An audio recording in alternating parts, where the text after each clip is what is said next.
It's the most impactful books from our childhood. I'm your host, Erin Bowles. I'm a writer, actor, and comedian, and today is our 100th episode. Our guest today is returning guest. You know her from Where the Red Fern Grows, from A Christmas Carol, from Johnny Tremaine, Professor Carly O'Brien. Hello. Hi. Hi. So happy to be here. I didn't realize that this was a four-peat. You are the first guest Wow. to hit four. Wow. I feel very, very honored. What a time. You were here for what was accidentally became the 4th of July episode, which is the Right. American Revolution episode on Johnny Tremaine. You were here last year for our Christmas episode, and here you are for episode 100. And actually, we both brought canned beverages. Is this the time? I'm I getting believe really it's the into time. audio drama recently, so I'm also like very into sound effects. Here we go. Excellent. Three, two, there we go. Cheers. I'm drinking a I'll drink to Heineken that. Zero, and you're Incredible. drinking, yes. I'm drinking the Canada Dry Blackberry Ginger Ale, which is seasonal, Ooh, ooh. and they were having a crazy sale on it at Crest. And so we bought a bunch of six packs, and now we have like five cans left. Oh, And potentially kidney stones, potentially the beginnings of some kidney stones. We've been drinking oh this. no. Damn. And that not having had kidney stones, but having gallstones, which is pretty close, that's the worst pain I've ever known in my life. So that's going to You be know, pretty good ginger ale. my mom once said that she would rather give birth in a field with Mhm. no drugs, no medication, than have kidney stones again. Yeah. Gallstones, that is the most pain I've ever been in to the point where I could not control my voice. I was Ooh, moaning aloud. Actually, funny thing is, when I used to live in South LA, our like backyard was cat central. There was like where they were crossing throughout so many stray cats in our neighborhood. That's how we got Texas Toast. And there was another cat who hung out with us a lot that we named Canada Dry. wow, we're closing loops I today, know. folks. Everything is, Cheers. and when we dive into this play, which is perhaps this perfect segue, in revisiting this play, I think I unlocked a critical loop in my head, which is if anyone knows me, they know I am fascinated by nuns. I think this is where it started. Oh, wow. I Yeah. think this is where it started. Fellas, our book today is a play, first performed 1604 by William Shakespeare, Measure for Measure. I have 3 pages of notes, not even Oh, including my wow. highlights in the book. I'm trying to think how to best structure this. Let's start with the plot. Well, actually, this is one of Shakespeare's three problem plays, which is a term first coined in 1896 by the scholar F.S. Bowes, which when he coined it, it is specifically in relation to three of Shakespeare's plays: Measure for Measure, Troilus and Cressida, and All's Well That Ends Well. Mm. Problem meaning two things. One meaning it doesn't easily fall into the classification comedy, drama, or tragedy history, which is Measure for Measure is bonkers because one scene will be hysterical comedy and then the next will be like blood curdling tragedy. Hmm.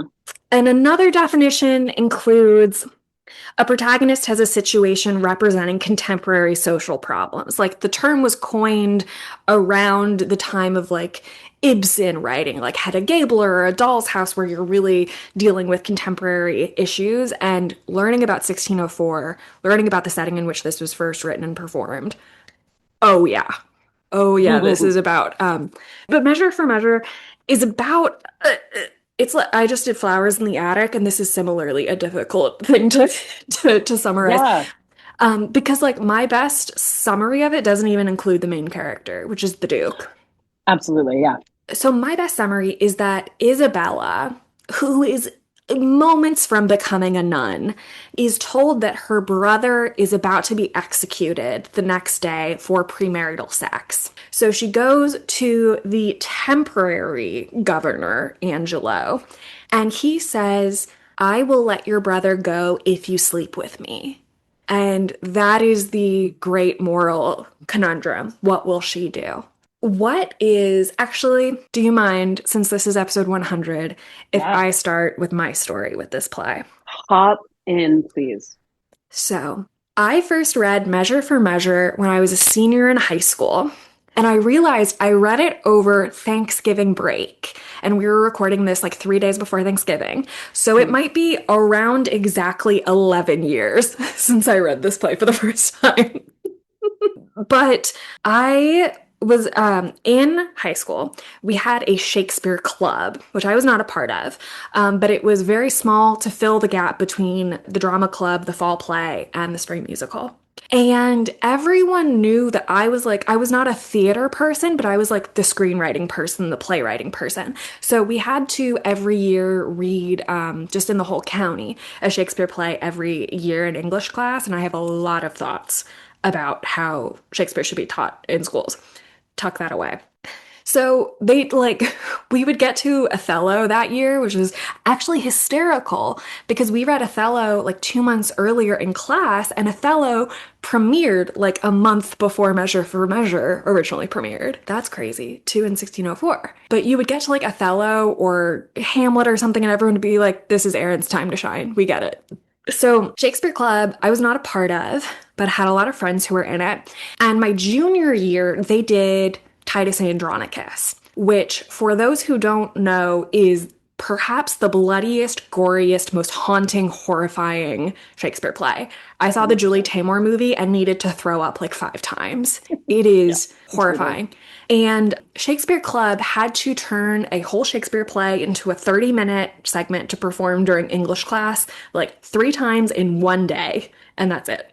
The next year, the two directors, who were girls I knew very well, one of them was a very good friend, they approached me and they said, we know this is your thing. We heard you read Hamlet for fun over the summer. Last year we did Titus Andronicus. This year we want to do a comedy. So we picked out Measure for Measure. We know it has a clown in it. Can you read it and tell me what the heck this is? And I said, yeah. Yeah. So I read it over Thanksgiving. Somehow I turned it into 30 minutes. I think I was the only person in this like 20-person club who had any idea what was happening. Rereading it, I forgot a lot. And it is wild that I did this in high school because this is Mm. a play 100% about sex. Yeah. 100%. To the Hmm. point where like this was a very small high school. The teacher who was like the chaperone for the club, I had had for 3 years in English class. I don't know if he had any clue what was happening or if he did look up the play and was like, that'll be a fun thing for Aaron to figure out. Like, and so that was the first project that I ended up doing dramaturgy on. Cool. And dramaturgy is like difficult to define. For people who like are not in the theater world, drama, and it changes based on the play you're doing, but I sort of define it as like you are the contemporary stand-in for the playwright to be like, this is Mm. I think what That's great. the play is meaning, or I think this is what the author meant by that. It's really helpful, especially in Shakespeare and things Yeah. that are so removed. And then I did dramaturgy twice in college. I won an award, Yes, come Outstanding on. Student Dramaturgy, That's good. for Brandon Jacobs Jenkins and Octoroon, which was Oh, cool. Yeah. like such an amazing experience. And a professor in college picked me out to do those two pieces and like said, you should look into dramaturgy, but if you want to do this, the only place you should go for a master's to do this is Yale. I was like, Mm. you radically misunderstand who I am and what I'm about. I'm not gonna do that. Yeah, yeah, yeah. But if things, take a wild turn one day, this is like a career I could really do. So I am obsessed with this play. I love this play. What is your story? Because in texting about this, I said, I've got lore. And you said, I've got lore. Let's dive in. Yeah, I have lore for sure. So I did a 2 year master's program right out of my bachelor's degree in theater. And I went to a school that allowed me to take a Shakespeare acting class, which was amazing. So I'm taking like this graduate Shakespeare class, and the guy who taught it was this man named Matthew Tomlanovich, who is he was instrumental in helping me build my confidence as an actor. By the time I got to graduate school, I had like shifted from, I mean, I think most people who are in theater, I think their initial kind of love affair with theater began in with acting training. But I knew pretty quickly into my college training that I wasn't really going to focus on being an actor, going to like kind of focus more on being a director. But it's a bug that I still have to this day. Performing is something that's really special. And I went to this like little bitty Christian college, and we had 2 weeks of Shakespeare in an acting styles class because it's way too like dirty. Like really, Shakespeare is a little bit too dirty for my little Church of Christ university that I went to. So that's the only Shakespeare that I had in college. So I knew I was going to someday be teaching acting. So I'm like, I need to get this training because I didn't get this training in college. So I take this graduate acting class with Matt Tomlanovich. And Matt has since passed away due to complications of alcoholism. And he was an active but very functional alcoholic throughout the entire time that I knew him. Really, really heartbreaking, incredible artist, just really, really amazing artist. So I took this Shakespeare class, and while we're taking the Shakespeare class, he's like, hey, I'm directing Measure for Measure this year. And I was like, like I'm in my first semester of grad school and it was kicking my butt because I feel like I didn't really go to real college. And I had a lot of gaps to fill in my theater training. But he was like, hey, like you should totally audition. And I was like, oh, no, whatever. Anyway, I end up auditioning. And what Matt did with Measure for Measure is he ended up casting an ensemble of like 12 people. So we did the audition, we did like sides, we did scene work, we did the whole thing that you do in auditions. And then he was like, I'm not going to release a cast list. I'm going to release like an ensemble list. And then we spent 2 weeks on table work with the play where we literally for the read through, we just went through and each person, we just like went round robin, like you read a line and then the next person reads the next line. And we just like dove into the play and the language and all of this stuff. And then at the end of that 2 weeks, he ended up casting the play. And I got cast as the Duke, Oh, which yeah. is hands down the largest role that I've ever had. And through my research on the role it's the sixth biggest speaking role in Shakespeare's canon.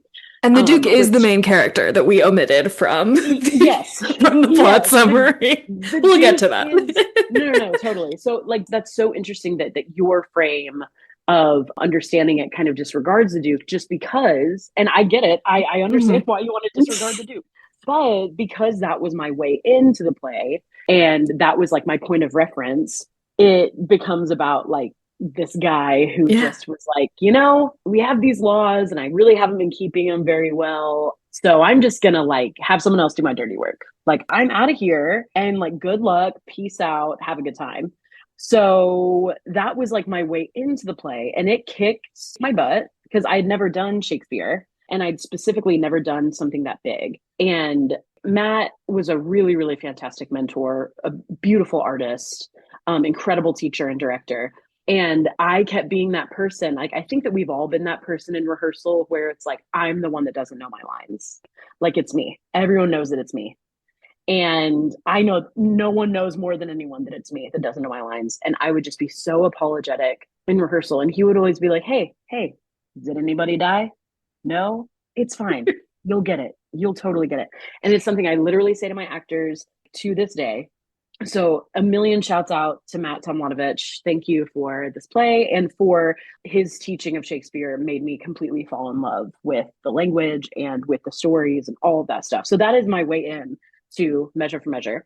Please understand that this was 2010 into 2011.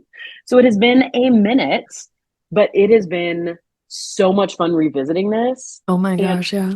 realizing that I have no more wisdom to figure this play out now than I did then, even like two entire degrees later since then. It, well, this is the first episode where I have ended up on JSTOR. And just a word to the public, because I did not know this, you can sign up for a free JSTOR account and read 100 free articles a month. You just can't download them. That's amazing. Incredible plug for JSTOR. Everybody needs to know. So ended up on JSTOR. I want to just say, so there are two major resources I had, and I did a very small amount of research in all honesty. One is a book that I read actually in college on my own, asked for it for Christmas, called Women of Will by Tina Packer. Yes. Mm-hmm. Fantastic book. Tina Packer goes through play by play, theatrical play by theatrical play, breaking down every single major female character. And so her chapter on Measure for Measure is fantastic. And then I also looked at a 1959 article by David L. Stevenson called The Role of James the First in Shakespeare's Measure for Measure.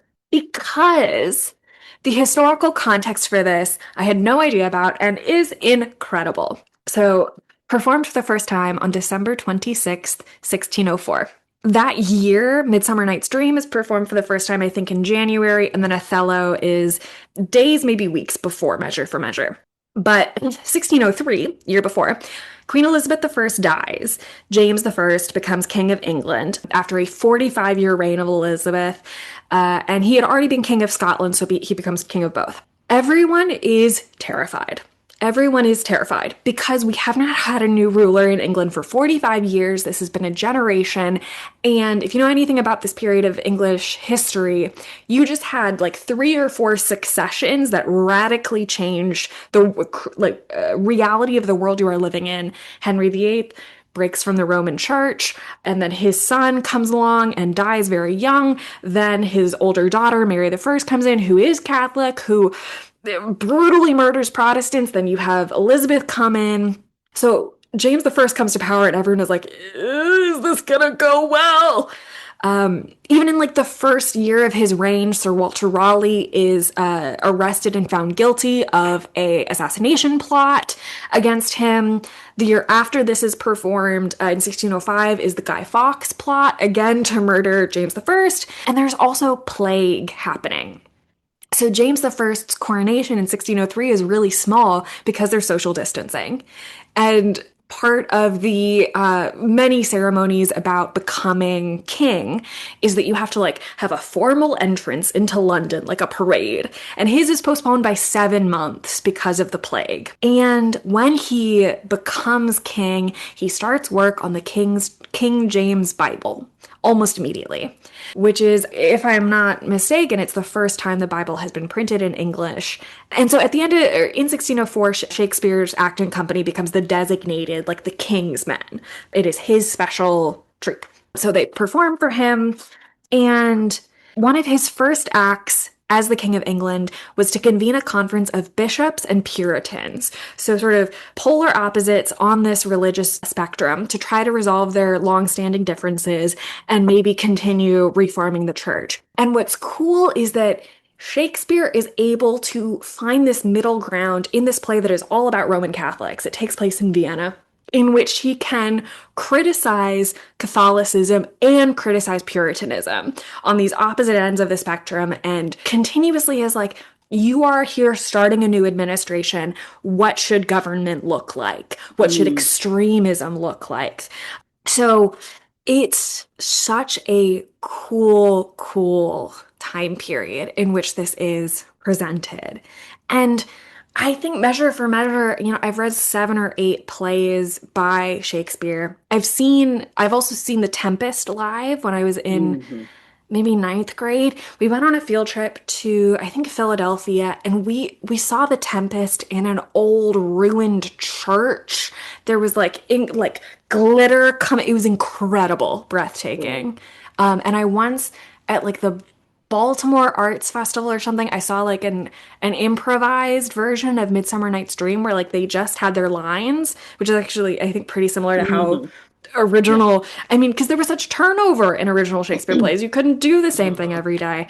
So you just have your lines on a little scroll and you're just doing your best. But I think what is magical about this play, and it is true about all theater, but especially about this play, is reading it, you realize how much authority and influence you have as a director, as an actor, as each individual production to create interpretation and make the play new. There are lots of articles about silences in Shakespeare. And so at the very end, the Duke, who again is the main character, who says, I've been really loosey-goosey. If I start making changes, everyone's gonna hate me. So I'm gonna leave my really, really straight edge friend, Angelo, in charge. He'll be really strict. Everyone will hate him. Then I'll come back and we can still be strict, but a little looser. And then everyone will still like me in comparison. At the end of the play, he proposes to Isabella to get married. And she does not respond.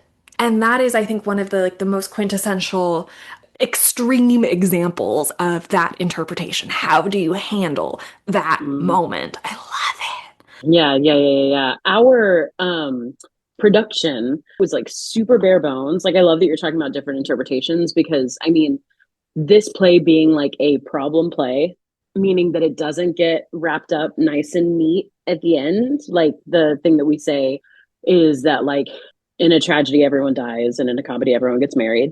There are these like couplings that it. happen at Yes. the end. One of them being this proposal of marriage to Isabella. And ours, I played the Duke, who also was the friar, who also I was Elbow's wife as well. Oh my So I gosh. had to like run backstage and like put on my pregnant belly and come out and be like, I don't think I had any lines, but No. I just like, I Elbow's just like, wife does not appear nope, in this nope. I play. just like was pregnant. And then I went and I got back in my costume that was a costume of a, you know, it was very, very meta. Yeah, But we very. had Yeah. the same actor who played Mariana also played like Barnadine. So we had kind of like that doubling going Yeah. on. And the tagline for this, for our entire production, not just like the whole thematic line was actually a line from Angelo Mm. that is, we are all frail. Mm. And so that was like our concept, like in a word. And I remembered we are all frail, and then I was rereading the play and I was like, oh god, that was Angelo's line. Yeah. Like Angelo of all people is the one who says that one. That like kind of rocked me pretty good this last week. But we had mirrors. We did it in a black box, and so Mhm. there was a mirror in each vom, in like the four voms. The idea being that before our characters took the stage, we were to regard ourselves in the mirror. Mm. And after we came off stage, we were to regard ourselves in the mirror and note how we had changed and how that character had changed. It was done very, very minimalistically, and I didn't get to see it because I was in it, but I like to think it was really dope. Yeah. Like as a director, I hear that and I'm like, hell yeah, Matt. Mhm. He had such a like clear idea. Some rise by sin and some by virtue fall. Any of these things could happen to any of us. Yeah. We are all frail. No one is above the law. No one is above their own law, whatever that law is, if it's the law of God, if it's the law of the land. And it only works if we expect of ourselves the same things that we expect of those around us. And I loved that interpretation so much. And there was also just here in town, there was a production of Measure for Measure that I didn't get to go to because the curse of theater people is that we've got shows going on all the time and we can't even see all of our friends' theater. We can't even see Just all of happened the to theater. me. Yeah. Yeah, it sucks. The curse of being a theater person. But it took place in a university with Angelo being like a member of faculty. Mm. And so it was calling out any and all of those kind of abuses of power. That as Hmm. soon as someone gets the power, how are they going to wield it? Are they going to wield it in a way that makes it clear that they care more about the power than they do the things that they're enforcing? But no, it really is like a playground for, and we're doing season selection right now for my university. And I'm the chair of the season selection committee, and I'm like throwing around the idea of maybe doing a Shakespeare like in a small black box. And so it's like, but reading this play, it excites me and it really terrifies me Yeah. too, because I think that it has such a potent message. And I think particularly the scenes with Isabella and Angelo and those conversations that they're having with each other, and also just Claudio and Isabella as well. Like it's so potent. And I don't know, I get like my imposter syndrome kicks in because it's like, what's your cool concept going to be? Yeah. Or are you just going to kind of let it like speak for itself without imposing too much on it, because it's such powerful language and it's such Yeah. powerful arguments in there? But there's so much, like there's truly so much that you can do with it. And all that freedom too, because it doesn't have to be tied up in a nice, neat little bow at the end, because it isn't. At the end, like pretty much no one is happy except No. Claudio because he doesn't die, Yeah. and Juliet because they get to be together. Yeah, Claudio is the brother who spends most of the play in jail waiting to be On death row. executed. Yeah. And Juliet is his girlfriend that he has impregnated. And I read this in 2014. Me Too didn't happen until a couple years later, but Act 2, Scene 4 is the proposition scene. It is an Mm. incredible, I could spend and I was not an acting student. I did not know I wanted to be an actor until about 6 years after I read this. And I would spend a whole semester just on that scene. That is an Yeah. incredible scene. The movements through it is incredible. And there's a line in there where Angela proposes this indecent proposal. I don't remember the plot of that movie, but it's something like that. And she doesn't get it at first. She thinks it's a hypothetical. She thinks this is like a thought experiment. And so they work through it. And she finally realizes he's serious. And she says, "No, awful. I'm going to go tell everyone." And he goes, "Who will believe thee, Isabel?" My blood ran cold. Like Mm-hmm. even reading it to this day, it's the end of Act 2. This has been a rip roaring comedy, and that moment, the whole floor falls out from under you. Yeah. It is, I read that yeah, whole section out loud to Heather, and because it floored me too. And yeah. I mean, this is the first time I'm visiting it since, in a very long time as well. And it just could be said verbatim today, and Mm-hmm. probably is, most Mm-hmm. likely is. Yeah. Yeah, it's very, very powerful. Yeah, that whole scene is delicious because I think it was in Women of Will, Tina Packer says basically like if Angelo had not done that proposal right then and there, these people really could have fallen in love. They are so well matched. Here's a quote from that. Shakespeare genuinely wanted to know if a rigorous Christianity could lead to a higher knowledge and a more peaceful society, whether sexuality could be transmuted into spirituality, and whether it was possible by diverting sexuality to find a higher calling. This is the path that both Angelo and Isabella take in their different ways and are committed to following. Which is like they are so similar. That argument is so fun because like they are on the same side until something turns. And and the fun thing is like Isabella is a nun, she's chaste, and her language is sexy. Her language Yeah. is there's I have to find it. When she starts like really laying into him about how could you offer me this, she says, "That is, were I under the terms of death, the impression of keen whips I'd wear as rubies, and strip myself to death as to a bed that longing have been sick for ere I'd yield my body up to shame." Yeah. They're both such, like, you're exactly right. They are evenly matched. They are both absolutists. They are both like, it is, and this is the only way to do it. Yeah. And so, yeah, you're exactly right. Like that like rhetorical argument becomes real for her in a way that that's not even getting into the repressed Hmm. sexuality as well that she holds so dear, Yeah. this thing that could damn her to eternal fire in her Yeah. eyes. I love that you read the Tina Packer book. Tina Packer came and did a masterclass when I was doing my MFA. Oh my gosh. And I bought that book at that time. And I love that you mentioned that because it reminds me that I need to like revisit Yeah. the Measure for Measure. I love it that you read that and that you were like reminding me of that. And it's this thing that Angelo seems to hold so dear that he is willing to make Claudio a scapegoat. He's willing to make him an example for all of Vienna, is the same thing that he himself is willing to give up. And then to go to Claudio, which this is, I don't know, maybe I'm getting ahead of us, Do it. Do it. but it's this, I don't know, this is a tough play to read as a woman. Mm. And because I grew up in a pretty strict fundamentalist Christian tradition that I have since left. And my chastity was one of the most important things to me. It was one of the only things that I had over all these other people. And I held it over all these other people. Yeah. Look at how much better I am for. But for this person who is going into a sisterhood who has devoted her entire life up until this point and will continue to devote her entire life to this cause that is the most important thing in the world to her. And for that to be, it doesn't get initially dismissed by Claudio. So she goes, Yes. she goes to Claudio and she says, listen, like, I'm really sorry, but you gotta die. Hmm. Because I went to Angelo and I said, how can I make this not be so? And Angelo says, you can fuck me.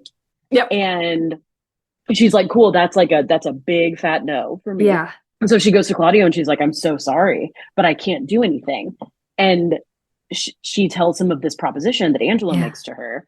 And at first, Claudio is like, no, I get that. Like, I know you, I know who you are, and I know that you're Hmm. not going to give that up. But then once he weighs it against his Hmm. life, he says, oh no, your virginity is not nearly as important as my life is. And it's just this women's things, women's ideas, women's whole entire identity. It's just dismissed as like mere Yeah. trifles. Like, no, it's just your body, it's just your body, but it's not just my body. Yeah. It's my whole entire thing. Yeah.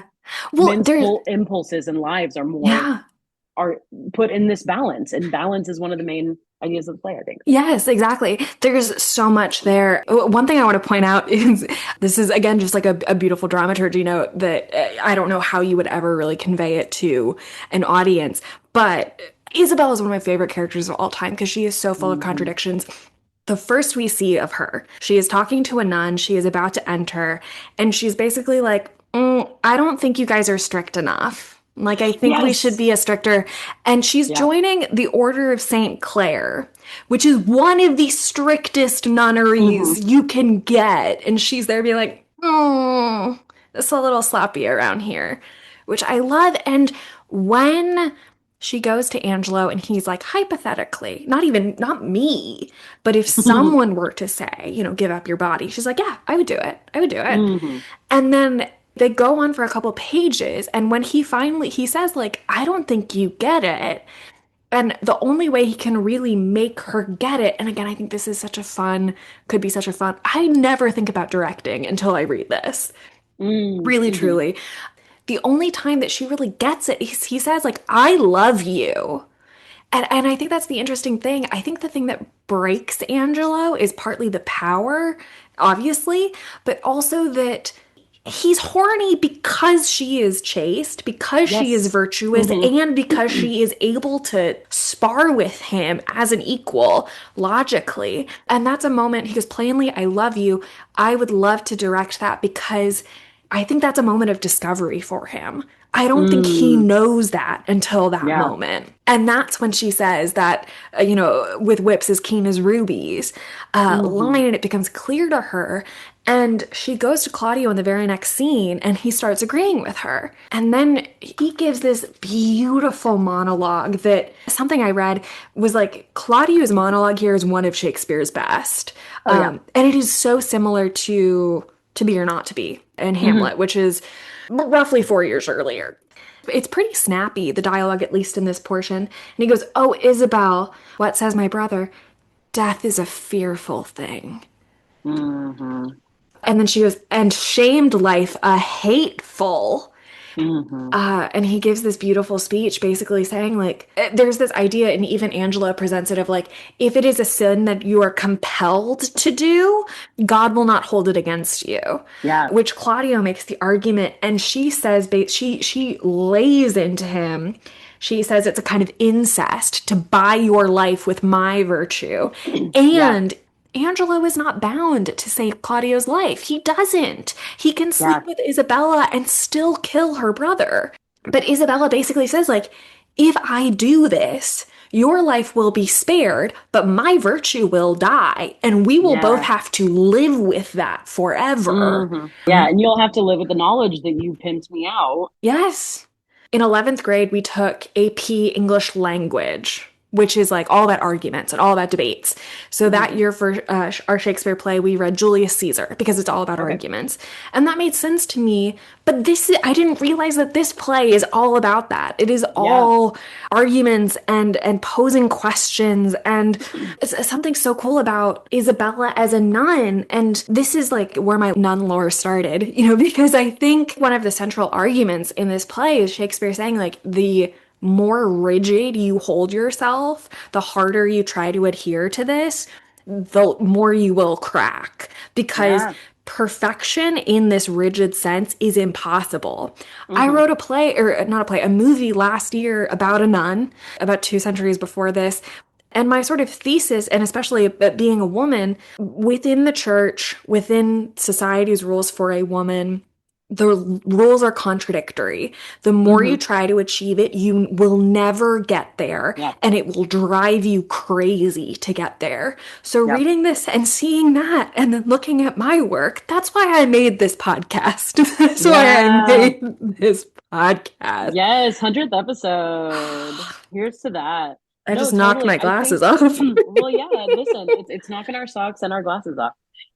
What you just made me think of, like, Proverbs 31, which, if you grew up in the church, which also I feel like I need to, I think it was the last episode, maybe. Mhm. I just feel like I need people to know that it was Lot's wife that turned around and got turned into a pillar of salt, but it was Job's wife who said, curse God and die. Mm.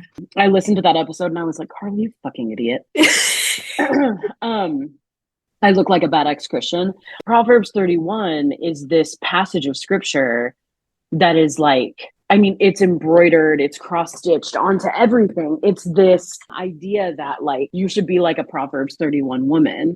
And it's this list of things that is literally impossible. It's literally impossible. And sorry, Proverbs 31 also makes me think of, side tangent. When my mom passed away 12 years ago, I went and saw a grief counselor and I specifically checked the box that, like, I do not want, for this faith based grief counselor, I do not want to talk about anything faith based. I do not. So, her very first session, she's like, tell me about your mom. And so I was telling her about her. And she was like, she sounds like a real Proverbs 31 woman. Yeah, all right, lady. That was the last time I saw her. Yeah. But this list of strictures that we expect women to uphold, and there's no such, although like what you're saying is so true, it really is like, what is the balance there? We Yeah. have this unbalanced Vienna, which says the laws say sex outside of wedlock is wrong, and then we've got a duke who balances that out by not holding anyone to that. And so we've got like all these brothels and all these whorehouses and all these houses of ill repute popping up everywhere. And then he's like, oh, it's out of control. Instead of trying to restore that balance, I'm going to like say peace out, and I'm going to make someone who I know is going to be really strict where I can't be strict. It's all about like, what does that balance look like? And what does justice look like within that balance? Which justice is the Yeah. scales, right? I mean, it's like how do we find a good balance between what is realistic and what isn't realistic? And just the inherent hypocrisy of, obviously, of Angelo, Mhm. um, being a big part of the struggle and the, I don't know, the main plot points of this whole thing. But it's when you ask people to be impossibly virtuous, there's collateral damage. Yeah. And Claudio and Juliet were all but married. I don't remember all the details of it, but it's like the ceremony had happened. It just hadn't Yeah. been like proclaimed publicly. Yeah, or I think it Um, might have been like a financial thing. yeah. Like, It was like they yeah, were waiting for the dowry to like clear or something like that, yeah. because as you know, marriage is a business proposition, first and Hmm. foremost, especially in this time. And that comes So again later. Yeah, dowries in two yeah, places in this. exactly. And it was this consummation of this all but official marriage. The consummation was consensual. There was an understanding he just happened to be the one Yeah. that Angelo decided to make an example of. One of my favorite lines in this, Juliet is the girlfriend wife. She's only, I think, in two scenes, and the second one she doesn't even, I think, say anything. It's the final one. But there's the one scene she has, the Duke comes and counsels her, and the thing about this play is every single person, except for Angelo, or actually every single person in this play agrees Claudio is guilty. The crime is premarital sex. He did it. He is guilty. But everyone except Angelo says, well, it really shouldn't be a crime, right? Hmm. And then and then this leads the audience to say, well, why is it a crime? Because God says so. God says it's a sin. Even Hmm. Claudio says, well, it's a sin, but it's the least bad of all of them. Hmm. Yeah. And then if you can start saying, well, this sin really isn't bad, that calls everything into question. When I read this the first time, I was in high school and I was like, it's all about church and state, separation of church and state. And it Mm-hmm. wasn't until this reading that I was like, that doesn't exist. That is such an American concept. That is such like an 18th century concept. We were here 100 years ahead of time. Obviously, this is a duke, but he's standing in for a king. Like, it's understood. Hmm. The king rules by divine right. So if God is wrong, everything, all of life is called into question. But And we're not doing that. We're not going there. no, Mm-mm. horrifying. And yet that Yeah. is like the questions that we start asking, and it's even in Elizabeth's reign, but that we start asking in James's reign in the Jacobean era will lead us into the American Revolution. It's this ongoing thought process. But basically, the Duke as this friar is counseling Juliet. She's in jail. The only reason she's not going to be executed is because she's a woman and she's pregnant. She's like very visibly about to pop. And she interrupts him as he is counseling her, which I love. And she goes, I do repent me as it is an evil and take the shame with joy. Meaning, Mm. yeah, I sinned and I do it again and I'm happy to be pregnant. It's like one of the most metal things I've ever heard in my life. Yeah. And saying that to a friar as well. Yes! Extra metal. Yes! Yes! And there's even I just saw this in the James the First in Measure for Measure article, having the Duke his disguise, having it be a friar, quote, demystifies monasticism, perhaps Mm. even reinforcing Protestant associations of friars with a fraudulent theatricality. Mm. I love it. Dang. Oh, That's really good stuff. mm, mm, mm, Yeah, it's all of it has made me really think about the Madonna horror archetype too, mhm. just because all of the women in this play are either Yeah, Mistress Overdone, pun who is a sex absolutely worker? intended. Yes, yes, Yes. yes. A sex worker, and she owns her own brothel, and she gets arrested for tapster. Pompey definitely gets arrested, and Pompey is the clown character where, for me, Yeah. all of this started. And he's a bard, he owns a house of ill repute, and Angelo, when he comes in, starts shutting down all of the brothels. I did not know that the word suburb has existed since Shakespeare, perhaps before, but it does. It's in here. She and Pompey sort of team together to try to like keep their business afloat, basically, and that's where a lot of the comedy comes from. And there's a scene that starts that is the provost, who's the jailer, basically comes in and he goes, "Hey Pompey, can you behead a man?"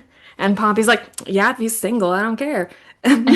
It is hysterical. It is Hmm. so funny. Yeah. No, it is. It is so funny. And like Lucio, the character Mhm. Lucio, who is very good friends with Claudio, sees Claudio being carried off. I mean, this is like early play. He's like, "Hey, Claudio, what's going on?" And Claudio's like, "Hey, Juliet's pregnant. I'm going to die because we had sex outside of wedlock." And Lucio's like, "No, my bro. Yeah. No, no." He's kind of like, I kind of liken him to, I mean, any character who I think is like witty and funny, I'm always going to liken them to Yeah. Mercutio, because I am of the opinion that Romeo and Juliet is a comedy until Mercutio dies. And Mm, then it's just like, all right, interesting. you Yeah. had to kill like the best, most interesting, funniest character. Okay, fine. But Lucio is largely the reason why Isabella even goes to meet Angelo in the first Yeah, place. he's the one who tells her. He gets her from the Yeah, yeah. nunnery. Yeah.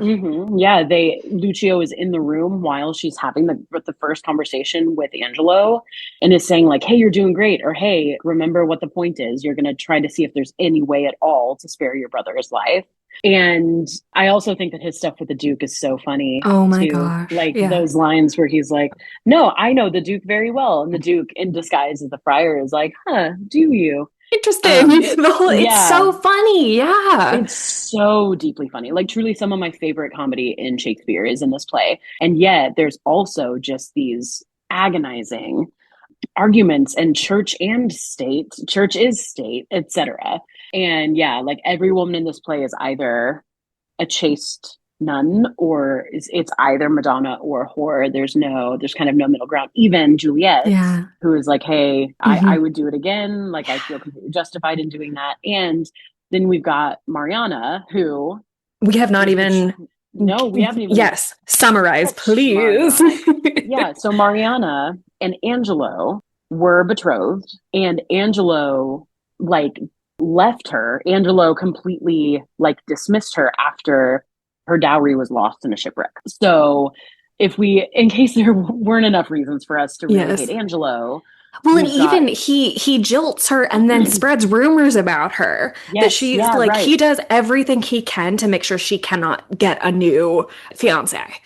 Yes, which the only way women are able to do anything is by belonging to their father until they belong to their husband. So then we've got Mariana, who, and this is so much of it is just classic Shakespeare, right? Like Act Five opens with a veiled Mariana. Like, is it a Shakespeare play if there's not like at least one woman in a veil whose identity a character thinks they know, but they don't really? It's so good. Oh my gosh. Yeah, and then we've got the Duke who's just like trying to pull the strings, trying to orchestrate things in order to clean up essentially his mess. And Yeah. we've got all of like the mistaken identity. He adds a little like body swap in there that we can talk about if you want to hum a few bars of what that is. The bed trick? Yeah, the bed trick. Certainly, Classic Shakespeare. yes. Well, that's the like Mariana is only in the last like act and a half. Shakespeare is always 5 acts, I think. So Mariana gets jilted 5 years ago, and her brother has her whole dowry. They go on a shipwreck. And like you said, like in this period and for most of human history, women are defined by who their husband is or who their father Mm, is, which makes Isabella a really, really cool character. And again, this is like where my love of nuns come from, because when your husband is God, you get to have a really different place in society. Like, I don't know yeah, that Isabella goes in because she loves God or because this is a place that otherwise, like, it has really strict rules. I think she would be sick in debate club. And you get to be safe in a nunnery. Like yeah, she like can go out with Lucio and not have it be weird. yeah, It's not salacious. She has a degree of, and she's educated, which I think is what makes Angelo appeal to her. And Mariana, the Duke tells us, still loves Angelo after all of this. Mariana doesn't even have a dowry, so she can't even get married. She like does not have that financial, she is not an asset anymore mm-hmm. financially. Mariana still loves him. Insane. I don't want to say that none of these women make sense and that Shakespeare doesn't understand women. He deeply understands women, like Mm-hmm. incredible characters. These women have their own kind of sense and logic, Mm-hmm. and they are so distant from our understanding and yet so steeped in logic that they're fantastic. So we have the bed trick, which I didn't know until I studied this play way back when. Basically, the Duke says Angelo and Mariana, except for having a priest and sex, are married, and they have been. So Isabella is going to say, yes, I'll have sex with you. Go to this location tonight in the dark, no lights, no taking off my mask. Fine, we'll do it. And this is all the Duke's idea. So he gets there, and it is not Isabella, it is Mariana. They consummate their marriage, and then in Act 5, Angelo comes in, Isabella is accusing him, and Mariana is there in a veil. And she's saying, my husband is Angelo. She says, I'll only take off my veil when my husband says so. And then Angelo Mm-hmm. says, this is strange abuse. Let's see thy face. And she goes, my husband bids me. now I will unmask. And she takes off the veil. And it's this woman that Angelo has been trying to avoid for 5 years. And the Duke is like, you're punished. I will exercise mercy because now you have had premarital sex and your punishment is to marry this girl. And Hmm. Mariana, for I think for all we can tell, is ecstatic. And Yeah. then talking about those silences, Angelo does not have another line in the play. Yeah. Ah, Yeah. Yeah. Yeah. incredible. Hmm. It is. It's really, really nice. And I get that it doesn't end with a nice, neat little bow. But what it does end with is like plenty of things to talk about at the bar after the Oh my play, gosh. right? Oh my gosh. Yeah. Which I do love a play like that. I do. I really, really do. And yeah, I had to get down on one knee and propose to my scene partner. Twice. He proposes Twice. twice because she doesn't Yep, answer the first proposes time. marriage twice. And you're left to kind of wonder, which, that's like, okay, Shakespeare. Was there ever any kind of interest one to the other for either of you? But I feel like if she's married, she can't enter the convent. Exactly. So you can belong to me, the one who, I don't know, whatever. Well, and in that scene, he has another body switch where, like, Claudio is supposed to be executed. Angelo thinks he has sex with Isabella and then still wants to kill Claudio. They switched around, but in that scene, the Duke knows that Claudio is alive and is like, oh, Isabel, your brother Uh-huh. died. So Here's his she thinks, head. mm-hmm. And then Claudio comes out and he's like, surprise, he's alive. And Yeah. now you want to propose. Yeah, insane. No, Insane. I know. The cruelty of that. And listen, I did see your Instagram story earlier and we watched Wicked for Good this morning at 8:45. And so it is giving, I don't want to give any spoilers, but it is giving the for all Isabella knows, this whole thing has happened. And luckily her virtue Yes. wasn't Hmm. called into question because she didn't have to have sex with Angelo. But for all she knows, he's dead. Yes. Because even after the sex happens, Angelo still sends what the Duke thinks is going to be a pardon to the Hmm. executioner or to the provost. And there it is. Like, nope, it's still going as planned. So even if it had been Isabella, he would still be dead. Still, it's sick. So sick. And of course, Shakespeare, because Hmm. Shakespeare is Shakespeare. And it's not like he did like this is like a trope that's like been in literature long Hmm. before that Shakespeare inherited. But the idea that like, oh hey, very conveniently, there's been another prisoner in the jail Yes. who looks more like Claudio than Barnardine. And Yeah. another hilarious part of the play is when so the Duke is like, hey, you know what? Barnardine, this guy with the Yeah. best name in the Another world, prisoner. Yeah. yeah, Barnardine and Claudio are both supposed to die on the same day. And so we should behead because Angelo has not only not pardoned Claudio, but he has asked for his head, Yeah. which is Deliver just it to me. Yeah. the absolute height of cruelty, even after he has slept with who he thinks is Isabella. So the Duke is like, well, why don't you just cut off Barnardine's head? Like, let's hold off on Claudio. Barnadine's got Let to die anyway. Yeah, exactly. Cut off Barnardine's head. And the provost is like, they don't even look alike. And the Duke's like, don't worry about it. I created this whole situation.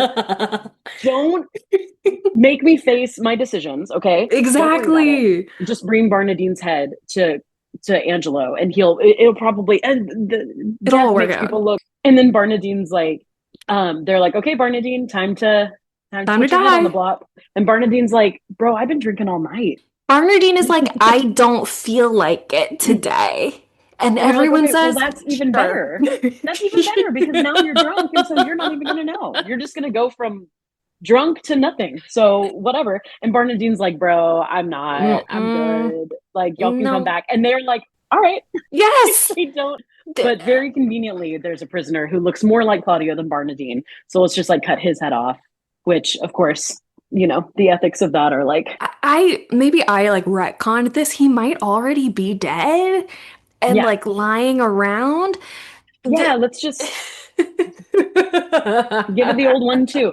So yes, this play is like there are aspects of it that are truly laugh out loud, Yes. so deeply funny. And then you've got death is a fearful thing. Yeah. For a play about a threat of sexual assault, Angelo is assaulted. Angelo Yeah. thinks he is having sex with someone and it is a different Yes. person.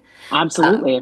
And again, like you can play that in all of the ways of interpretation. You can play that where like Angelo really is like, I broke everything I believed in to have sex with this woman and it didn't happen and I had sex with someone else, which I'm only really thinking about for the first time now. Yeah, me too. It's like when Isabella is not on stage, it's a comedy, and then when she comes on, it is a drama. Yeah. There's a character named Elbow who is like the beat cop, basically. I think he's only in like one scene. Oh, and we have to talk about Aeschylus. I'm writing that down so we Yes. can come Let's go. back. Let's go. Aeschylus is like second in command, basically. And Elbow arrests Pompey, who's the clown and the brothel owner. And Aeschylus is like, well, Elbow, you are bad at this. And Elbow's like, I know, man. No one else wants to do it. I know.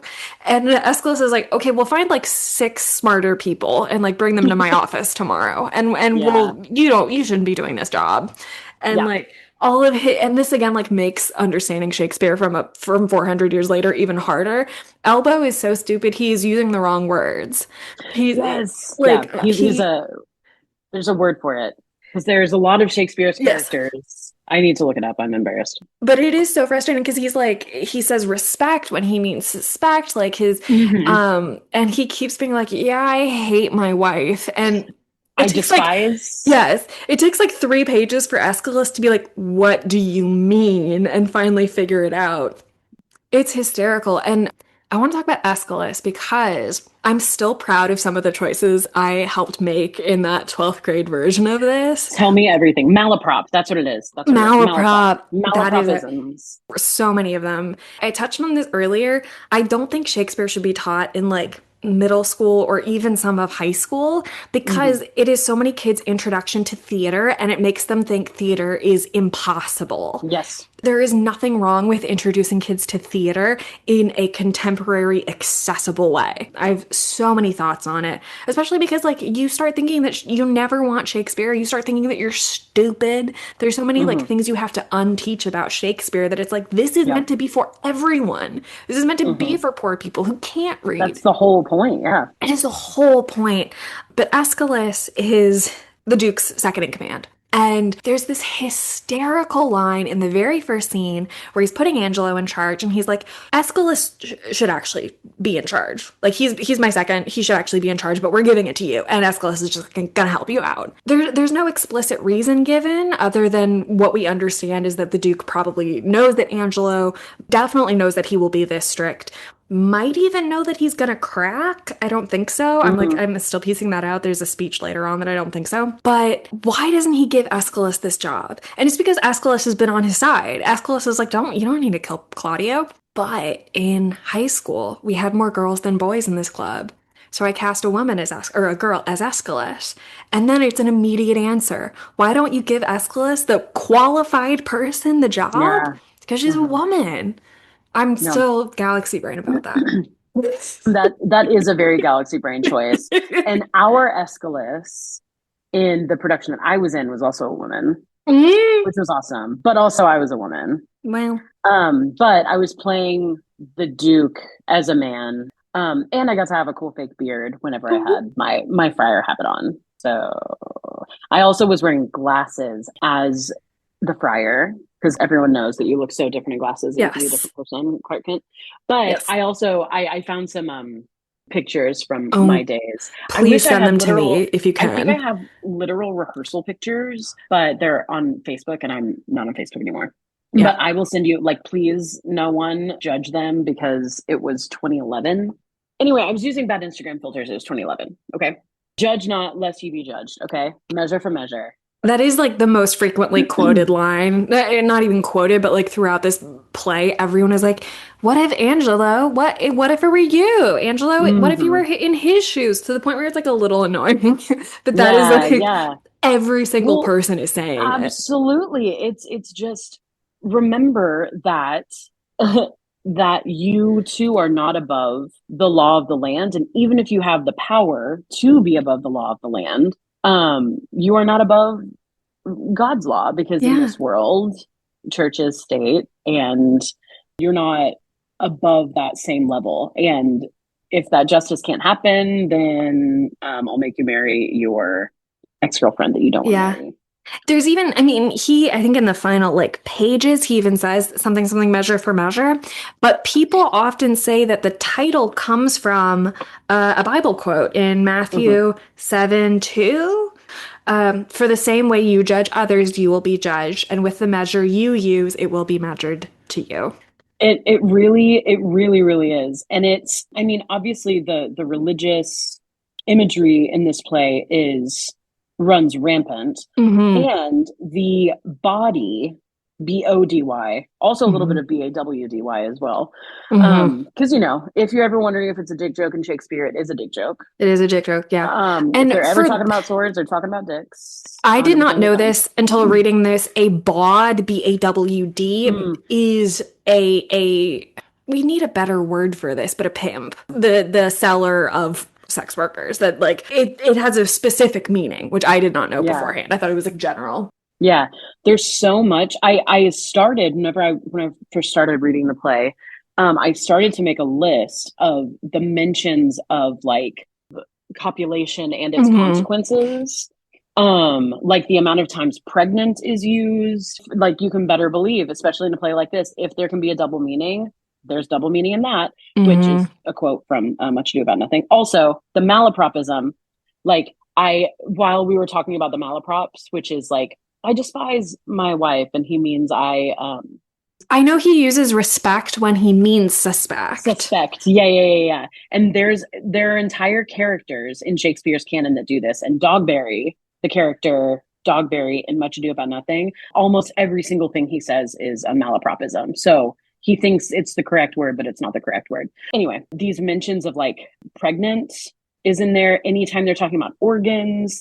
Angelo's talking about blood flow. I mean, and I just had to like stop taking notes because it's there. And Yeah. what I always tell actors is I teach a Shakespeare and performance class, which is looking at like if there is a double meaning in the word, like use the lexicons and like look up to see exactly what Shakespeare Yeah. meant by it. But if there's another definition that for you as an actor stirs up an image in you, or if that's something that you want to use, like use it. Absolutely use it, depending on how you want to. Yeah. But like all of these mentions of anything having to do with the body and anything having to do with Hmm. the consequences of the blood flow and the organs and all those things. Really, really, really interesting. Yeah, when Angelo is like first meeting Isabella and he's being startled by how sexy she is, Mhm. it's a line like it rises my oh, it's gonna bother me if I can't find actually the right thing.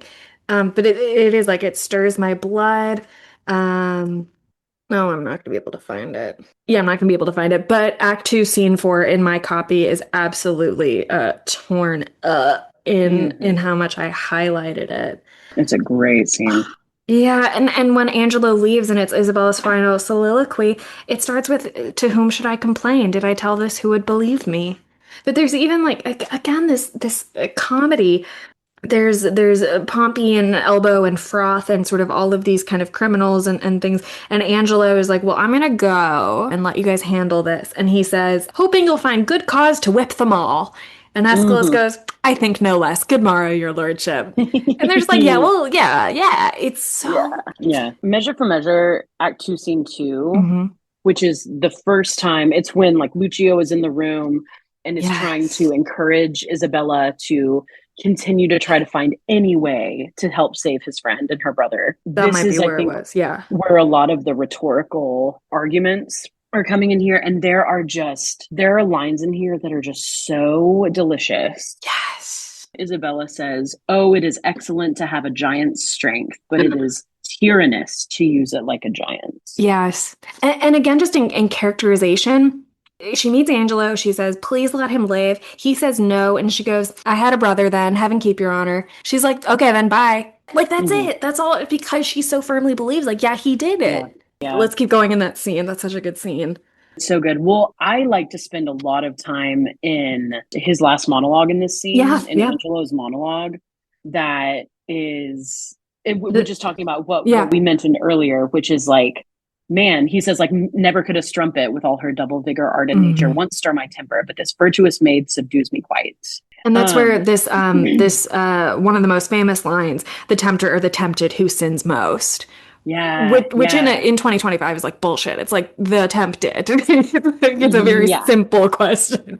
Which, just talking about the point that you made earlier, Mhm. which is that they are so evenly matched, Mm, and really in another life could have really hit it off, even yeah. though he's trash and she doesn't deserve that. She doesn't And there's deserve like trash. a sexual charge. Like they are both really Yes. into the conversation they are having. Yeah, Yeah. 100%.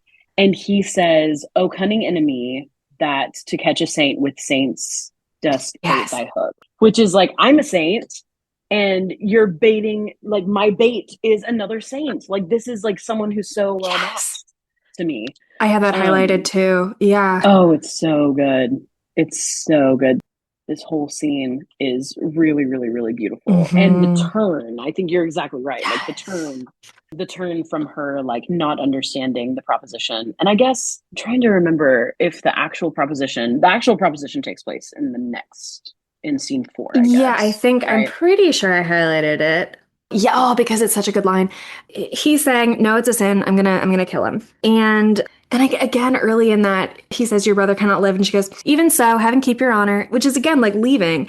And Mm-hmm. he says, "It's a crime. We got to kill him." And she goes, "'Tis set down so in heaven, but not on earth." Imagine that coming Mm, from a nun saying yeah. God's laws don't really they can be accepted.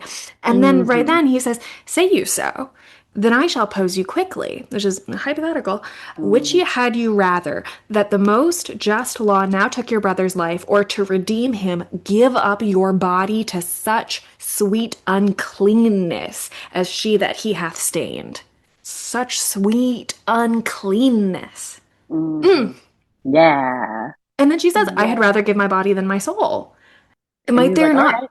yeah, Yeah. might there not be a charity in sin? And she says, "It is no sin at all, but charity." And then there's Mm, this moment where he says, "Nay, but hear me. Your sense pursues not mine. Either you are ignorant or seem so crafty, and that's not good." mm-hmm. I love like that's the thing about Shakespeare. It seems accessible, and your first encounter with Shakespeare must be watching it. Like your Yeah. first encounter, even if it's not in person, it should be Kenneth Branagh has Much Ado About Nothing. Like Yeah. I mean, it is not, it was never meant to be read on a page no, because to again, yourself. like the way I'm saying it, right? And I read all of this, this past week aloud, all of it, Hmm. because Yeah. this is a place where I'm not interjecting modern approaches. I read that verbatim, and you can play it with that, like, Yeah. you can be like, and that's not good. You could, like Hmm. that. It is there Yeah. within it Yeah. already. The English speaking union has the National Shakespeare Contest, and it's something that, so my high school teacher, who is now like a good friend and colleague of mine, she always has her students do like the city Shakespeare contest and then the state. And Oh then if yes. you, yeah, and then you can go to Lincoln Center. It's not Kennedy Mhm. Center, it's Kennedy Center, something else, but Lincoln Center Yeah. to compete in the English speaking unions, which I think is, I don't remember if that's like officially attached to the Folger. It truly does not matter, Yeah. but We had something I like that, but we didn't like yeah, qualify for it or something. Yeah. so my high school teacher and then also my high school AP English teacher as well. He is retired, but she my drama teacher still is teaching actively at a public school in Tulsa, and they both really champion. He teaches this class through, I think he gets like funding through I think the Folger and the English Hmm. speaking union, and they've had me like teach a few workshops Yay. to high school teachers, teaching high school teachers how to teach Shakespeare, essentially, because the idea of it is like, I mean, I get students who are like, oh yeah, like we read Hamlet or Romeo and Juliet in class or whatever, like we had to read it in class, and it's like it just was so like highfalutin, and I don't understand it. And then there are so many people who are studying theater who literally are like going to get their BFAs in acting, theater performance, and they're like, yeah, I really don't like it. And it's like, I understand why you don't like it, because it was probably taught to you in a way that was in no way accessible to you, in a way that Yeah. still, like, there was no demystifying of the language. There was no Yeah. AirPods just died. That's okay. So, like, there are, and I appreciate so much the work, and they do it every single summer. Like, I get emails that are like, hey, do you know any high school English teachers or high school theater teachers who, like, because it's mystifying for people who haven't had like enough good training and understanding Hmm. the language. It just, you need to like give it some time, and you need to like have the correct tools to be able to make it make sense to you. But that's, for me, that's the mark of a, that's so funny. I was literally just coaching a student on to be or not to be, in fact. And I realized today that I've never coached to be or not to be, because I think a lot of people are like, I mean, that one is kind of overdone. And don't get it twisted, there are a lot of really beautiful speeches in Hamlet. But he was like, yeah, I really, really want to do this one. And he had like a really clear way in. But I think that we do our students a disservice by treating it like this big high thing, when in fact you're exactly right. Like, you could get a ticket for peanuts, and you could see this thing. This is, it's theater for the people, about the state, satirizing all sorts of things that are happening politically and socially. And yeah, putting Donald Trump into Julius Caesar, like whenever all of that hubbub was going on like a few years ago, it's like they've been doing that. Like, that's the point. Like, that was the whole point of Shakespeare writing Julius Caesar, was that we are like, and in fact, like, who do you think the villain is in that one? All right. Like, it's not Caesar. Well, it is, but you know what I mean. It is and it's not. It's more complex than that, but we have to make it accessible, because it is so, I'm thinking about that line that you mentioned earlier, which is, who would believe thee? If you go and you say, I propositioned you in this way, knowing what you know about you and knowing Let what me you, pull up the whole speech. Yeah, yeah. it's amazing. And it's chilling. Here it is. Who will believe thee, Isabel? My unsoiled name, the austereness of my life, my vouch against you, and my place in the state will so your accusation overweigh that you shall stifle in your own report and smell of calumny. Yeah.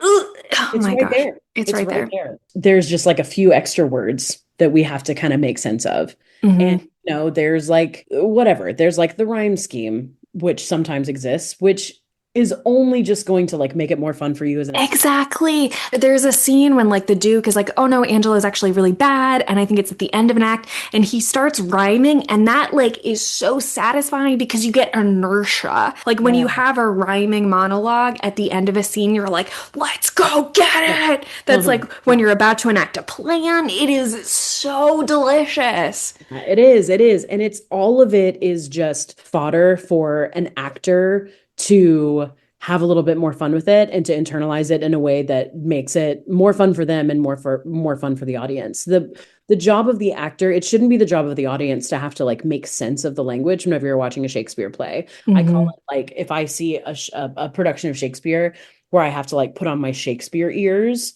which is like, okay, I have to like pull up all my training across all Hmm.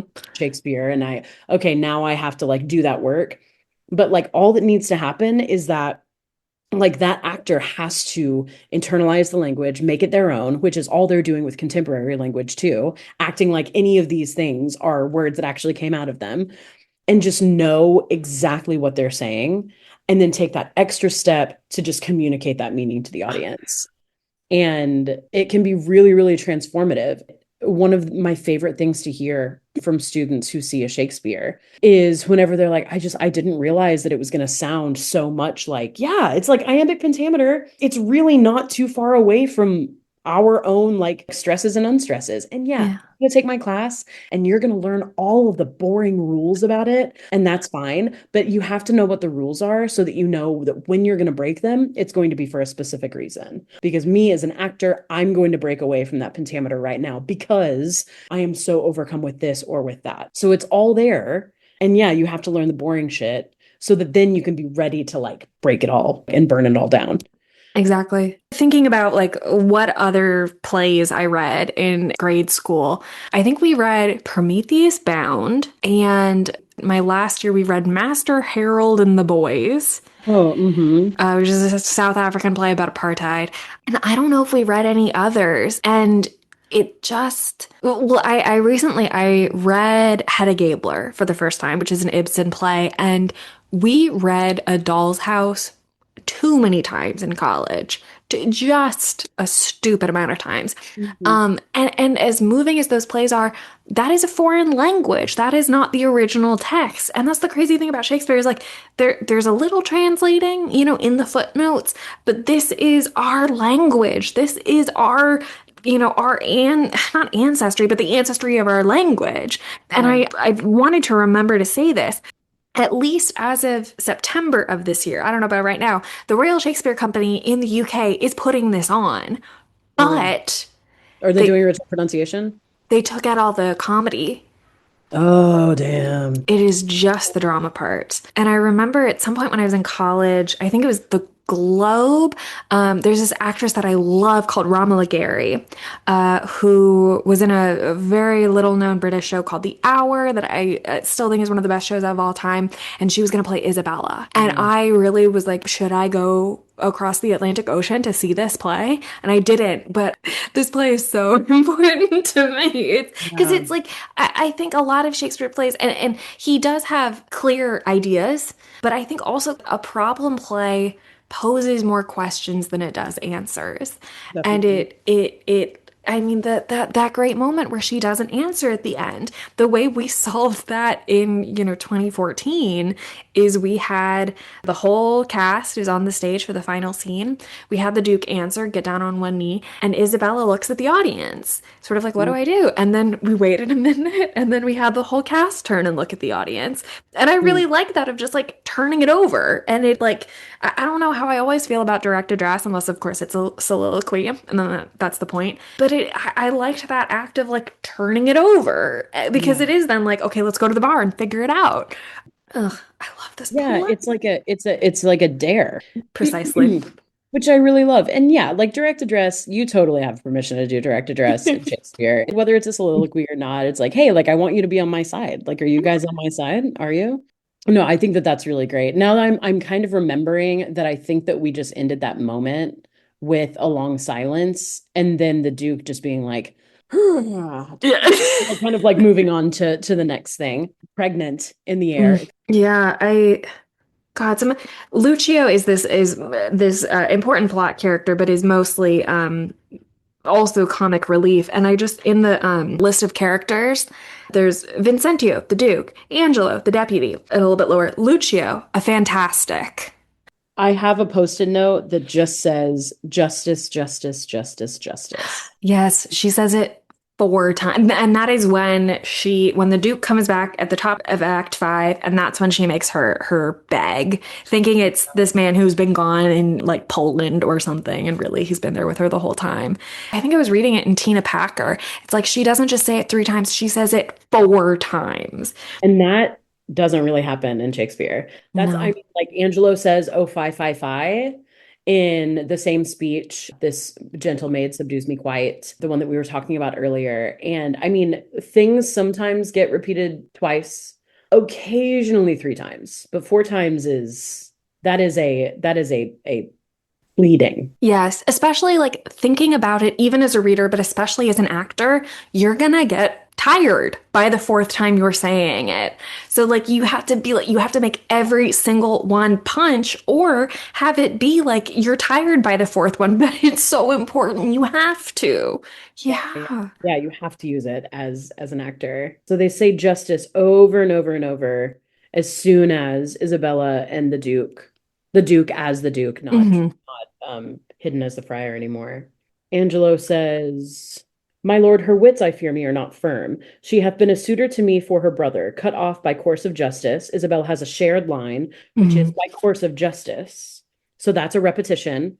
And a shared line is basically the iambic pentameter is shared by two characters, which either is like, I'm cutting you off in order to finish your sentence, or otherwise, like there's like no pause between those two things. Yeah. Because the way I read it is he says, cut off by course of justice, and we're going, oh, by course of justice. Uh-huh. Yeah, it Right. was just to you, huh? Hmm. And he says, and she will speak most bitterly and strange. She says, most strange, but yet most truly I will speak. That Angelo forsworn is not that strange, or is it not strange? That Angelo's a murderer is not strange. That Angelo is an adulterous thief, a hypocrite, a virgin violator, is that not strange and strange? Ugh. Virgin violator. Yeah. And then again, it's like, this is in English, that virgin violator. That is the thing about like Shakespeare. I mean, Hamnet is coming out in 2 days, a movie about Hamlet that's going to be an Oscar contender, it is still relevant to this day. And the beautiful thing is like, I have a direct relationship here, just looking at the repeat of that VI sound. He has given that to me. It is incredible. Again, talking about accessibility. Yeah. Yeah. And all these things are clues. Like any alliteration is a clue. All of it is a clue as an actor. Like if you're not hitting those alliterations, like that's an opportunity. Those are clues for you to give you an idea of like how to deliver that. Yeah. It makes me so sad that there are kids who are like turned off to Shakespeare when it really is Yeah. like, I can't blame any of the kids that I grew up with because the Mhm. first Shakespeare we read in seventh grade was Comedy for Errors, which is a play about like four sets of identical twins. The language was not already hard enough to understand. The Yeah. actual play, like even staged with the best cast in the world, is gonna be hard. Why Yeah. did we do that? Exactly. In a way, this one, Measure for Measure, is like a little bit more. I mean, I don't want to say it's more accessible just because it does have such complexity just inherent to the fact that it's a problem play, but it kind of has like two main plots. Whereas some of these Shakespeare plays, it's like two and three and four plots. It's hard to keep track of. And like all the character names, like that's always how I felt reading any Dostoevsky. It's like, oh my gosh, all the character names. Like I get lost in the sauce of the character names. But I think that this one, be just for a little bit of the simplicity of like A plot, B plot, is, I mean, certainly more than Comedy of Errors. Oh my God. I'm It's like, so much to us. yeah, It's I'm so still much. upset about that. Yeah. Well, I guess just as a fun question, what do you think is like the best, if you have to be in that English class setting, what do you think the best Shakespeare to start with is? Just off the top of my head, I might say Macbeth because it's got Yeah, witches, it's got murder, it's got sort it of the bells and whistles a little bit. It does. It gets a little bit hairy Hmm. once I feel like students are going to be like, wait, Macduff? That's too similar. 100%. I was thinking that too. Yeah. Um, once we've got like more of the killing going on. The Hmm. first killings, it's pretty clear, but then it gets a little muddy. But hopefully with the first killings, they're like in it. And that's like to get like super nerdy about it. It's because I'm thinking of the Duke's random little rhyming, because you talked about this. Hmm. He's just got like rhyming couplets, and it's got 8 syllables. Hmm. And that's different to the ear than the 10 syllables that it normally is. So the very first image of Macbeth is that there's thunder and lightning. So automatically it's like, whoa, we're like in the woods. And then here come these ladies and they're saying, when shall we three meet again in thunder, lightning, or in rain? Like that's not pentameter. That's not 10 syllables. Automatically the audience is like drawn in because they're like, whoa, thunder and lightning, there's witches, and we've got this stuff that's not in like the 10 syllables that we're used to hearing. Automatically you're sucked in. And it's like, oh, tell me more. Like what else is going on? Double boiling trouble. Oh, and fire burning cauldron bubble. Oh, I know that. Like Hmm. there's Yeah. kind of like an automatic way in because it's spooky. It's like, what does it mean to be a weird sister? Like what in the world? And Hmm. I do think that that would be probably a good one. I don't know. I'm such a sucker for Hamlet. Yeah. Yeah, but I'm also thinking Oh, like maybe wait. a comedy would be a good way in. We had to, starting I think in seventh grade, we had to have a Shakespeare play every year in English class.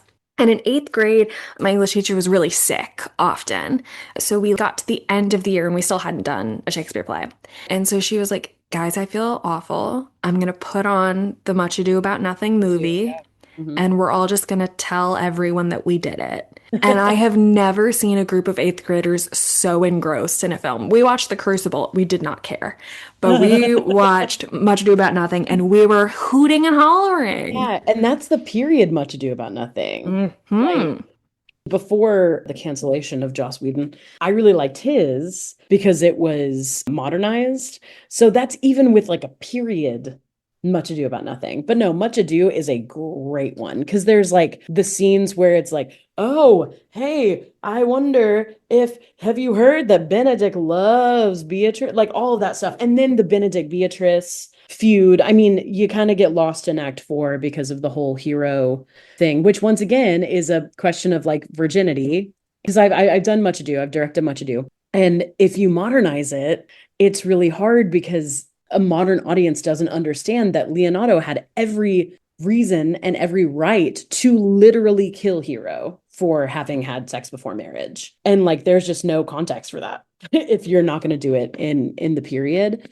I did mine. It was like political, like Don John and Don Pedro they were both like in the gubernatorial race. And like Don Pedro's whole campaign was like family values. And so Leonardo, as like one of his main donors, was like, oh no, this is like calling the whole entire our whole platform into question. And so that's why he was so pissed, putting it into question whether or not they're family first or family values. Either way. Anyway. Nice. But I do think that Much Ado is, I think as far as a comedy goes, I would say like Twelfth Night, but I don't know. I like Much Ado better. I'm also just more familiar with Much Ado because I've done his Hamlet. He was a little old at that time, but I mean Kate Winslet.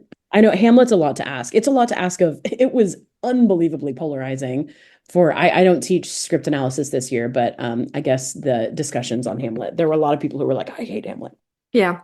Well, and I think that's something that gets lost when Shakespeare, we read uh Romeo and Juliet in ninth grade. Our English teacher was on maternity leave. We had a substitute who was not good at classroom management. And I was sitting there being like, this is amazing. You're missing it. And I Mm. think that the thing about like what could have been great about that situation is that we were the Romeo and Juliet age, right? Yeah, yeah.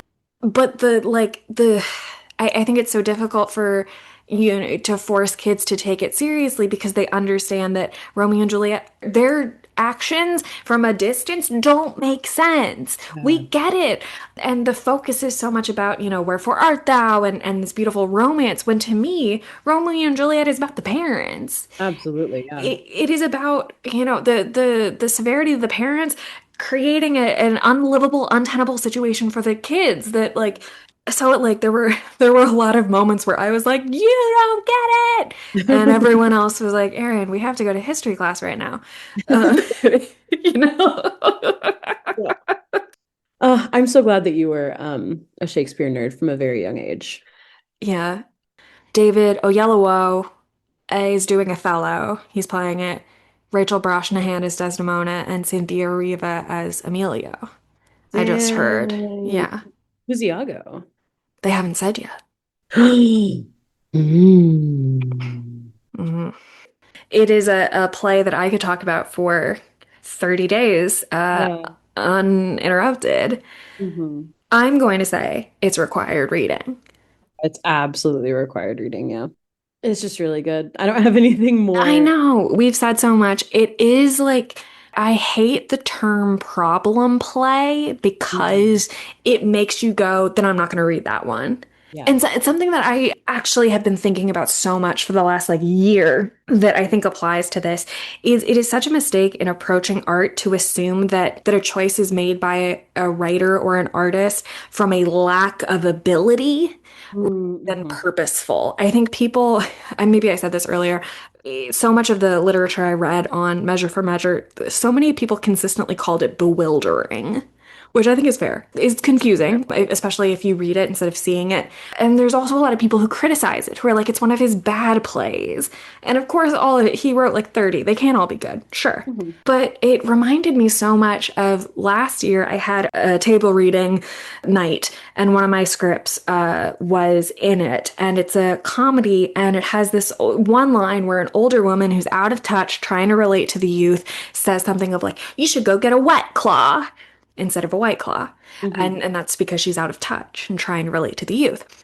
And the guy who read it assumed I had just had a typo and that it was supposed to be White Claw, and he read it as White Claw. And that undercuts the joke because he Mm. assumed that I made a mistake rather than an intentional choice. We should not assume that Shakespeare has a lack of ability in this one, but rather that he is making a choice to do something different. And isn't Yeah. that wonderful? And it really makes me want to go read Troilus and Cressida and All's Well That Ends Well, which I have not read. Yeah, yeah, yeah, yeah. I think too. that calling it a problem play means that like it automatically implies that there's like something to be solved. I would maybe prefer to call it like a dark comedy. Or both. You know, it's like it depends on what scene you're looking at, really. Yeah, like the implications of what could have happened if it had gone differently are dark and still the same. The way it went down is still like not the Hmm. best. But also, I mean, it's to assume that he's not trying to say something by saying, yeah, there are certain things such as church and state, such as the central arguments of this play that can't be, that do require further discussion and further introspection and discussion and questioning and things like that. And also, very much like the context that you gave at the very beginning is very helpful because he can't piss people off too much, right? Like he can't, Yeah. if he's like the Lord Chamberlain's men or if he's like the king's men, Hmm. piss off the king too much. No, And yeah. there's only so much that he can say without getting the kind of scrutiny that would end his art. I like to think of it as like it doesn't solve it at the end because it really kind of still hasn't quite been solved. And Yeah. And there's that's something okay. to wrestle with. Like there are some things that don't get all tied up in a nice, neat little bow. Yeah. And that perhaps it could even be a better work than something that does get really nicely resolved. And there's something dissatisfying about tragedies where to me it is so often like a single person who's like, I'm the one who lived and look how bad everything Mhm. look. I mean, that's the end of Hamlet, where he's Mhm. standing there surrounded by bodies. And I think this is obviously not more satisfying, but I think like as an audience member, yeah, kind of more satisfying to have it keep going with you outside of the theater. Yeah, because you're automatically thinking, what? I wonder what happened next. I wonder what happens next. Exactly. I mean, there's so many things I want to know more about. You know, why Isabella says that Juliet is like a cousin to her, like a best friend. How do you Mm. not know she's pregnant? Have you not seen her in 6 months? I want to know the backstory between the Duke and Angelo. I want to know what Yeah, happens 20 minutes later after the play ends between Angelo and Mariana. I want to know what that marriage is like. yeah. That girl's a freak in a loving sense. And I want to know what happens. And that's a great play that sticks with you that isn't tied up. That was something in looking into the phrase the problem play, that term was 1896, but in that context is like this is a modern play that handles things in a way that Ibsen handles things, that is contemporary in its problems. Yeah, Mhm. required. Yes, absolutely required. We need to have like a stamp. Exactly. That's yeah. Maybe that's what I should do for or like a stamp sound effect. That's what it is. That's what it is. Yes. Well, thank you for being here for episode 100. So much, Erin. It really is a blast. I love talking about books with you. Me too. Well, is there anything you would like to plug or anywhere you would like to be found? You can find me at Prof. Carly O'Brien on Instagram. It's just going to be dogs and cats and plants and I don't let my students follow me on it. So Good. if that's your bag, then give it a follow. If not, that's cool. Well, I'll end it there. That's all I got. I'll Amazing. press stop recording.